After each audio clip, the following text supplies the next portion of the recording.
Hey guys, Julian here, and today I'm going to be talking to you about a bunch of new techniques I've learned for making hard, distorted, industrial techno kicks. And yeah, to go along with this video, I just dropped a new sample pack. It's called Definitive Hard and Industrial Techno Kicks Volume 2. The link is right at the top of the description on my Bandcamp. And what this is, it's a collection of 25 really powerful, hard-hitting kicks in the style. I'll play you a few of them.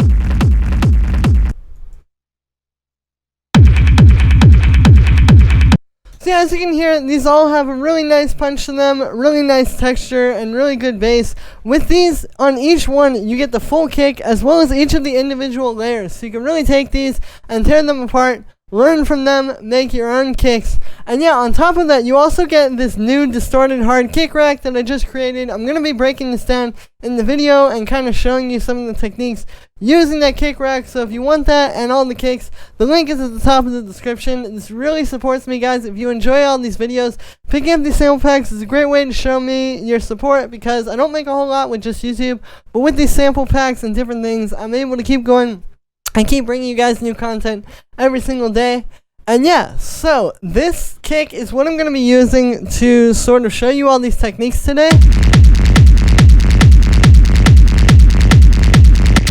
So the way this is working is basically we have the kick.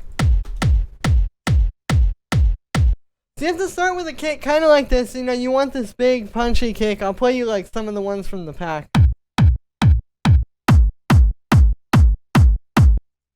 You know, it's just like this super hard-hitting, kind of almost like an old-school techno kick like this. And then what's happening is we're putting it through essentially this rumble rack here, which is creating a rumble and then distorting it. And then after that, you want to do some type of processing to kind of tie it all together. So it's three things. It's really punchy, good kick, really well set up kick rack that has, like, you know, nice distortion that's split maybe into different multiband frequency ranges, which I'll show you. And then when you have those two things down, the punchy kick and the rack, then on top of that is adding a little bit more to just kind of tie it all together. So I've shown you the punch. Now we're going into the kick rack. So what's happening here is it's a pretty standard rumble. Typically the way that you would make a rumble would be essentially you use delay or reverb, and then you distort that, which, as you can hear, brings out the rumble a lot. And then what you would do is you just low pass filter that and maybe sidechain it to your dry kick. And there you go. That's a pretty powerful rumble rack. So that is how you would usually make that. The difference here is that you're going to add this one little step here where you're going to have your delay, then you're going to distort it. And then on top of that, you're going to add another audio effect rack in here, which is going to be doing multiband processing. So multiband processing is just when you split a sound into different frequency ranges and then process each one separately. So you can see here, we have the highs,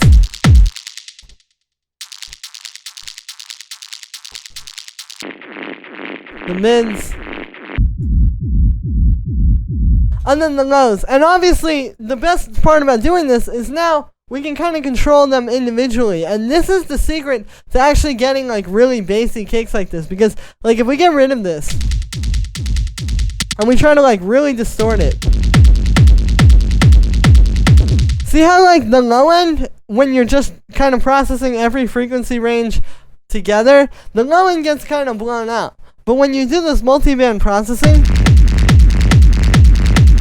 you can actually have more powerful high end and mid range and more powerful low end. So ultimately, it's going to be better all around. And you can see on these, I mean, the processing is pretty straightforward. Pretty much what it is it's all just like distorting it and then putting it through this EQ3 here. The EQ3 is really useful for multiband processing. You can see that's what I've done. I've just got one where we have the highs soloed, one where the mids are soloed, and one where the lows are soloed.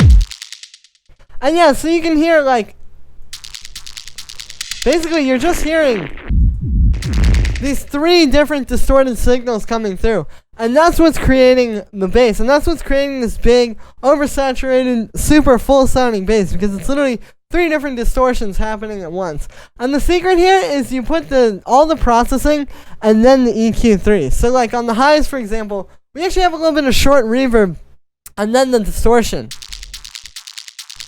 So if I do this after the EQ, see how it kind of bleeds over into the mid-range a little bit? Same deal with the mid-range. Check out what happens if we process that one after.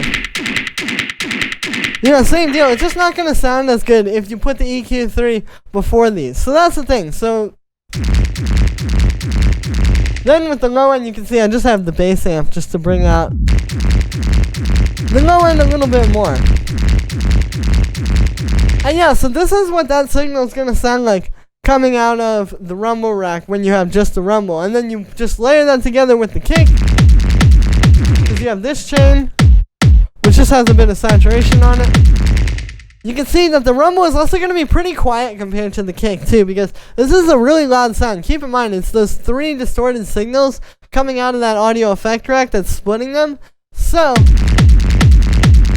you know, we turn it down a little bit, and then you still get the punch of the punchy kick.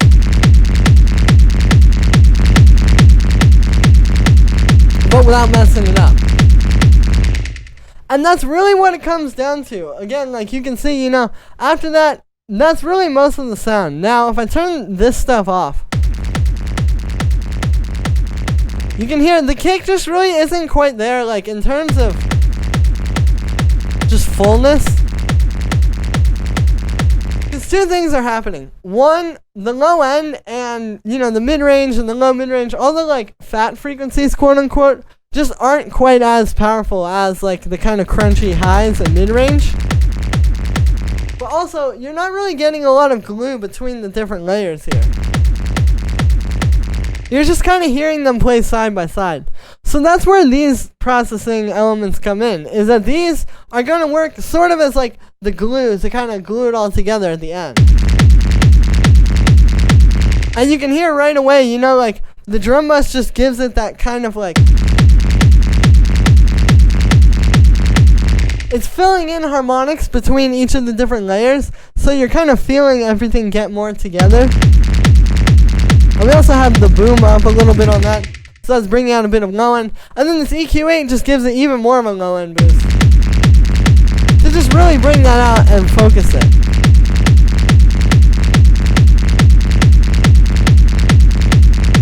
And yeah, you can hear that, and that's pretty much it. You know, if you start with a really good kick sample, put it into a well-layered multiband rumble like this with the distortion, and then you process it all together as one at the end, you should have yourself a pretty nice and clean and powerful, distorted, hard industrial techno kick.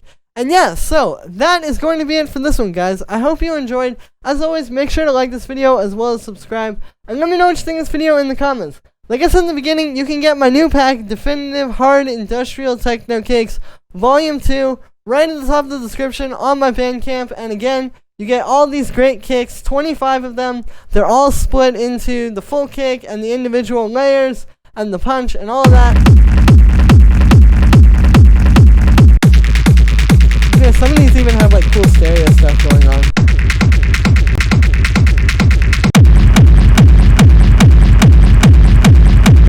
So you get all of that, plus you get the distorted hard kick rack, my brand new one, so you can really get in and start making your own kicks in this style. Once again, guys, this really supports me. If you enjoy these videos, this is how to show me and show your support and keep things going so I can keep making you guys tons of new content all the time. And yeah, thank you so much, everybody, and I will see you tomorrow with another video.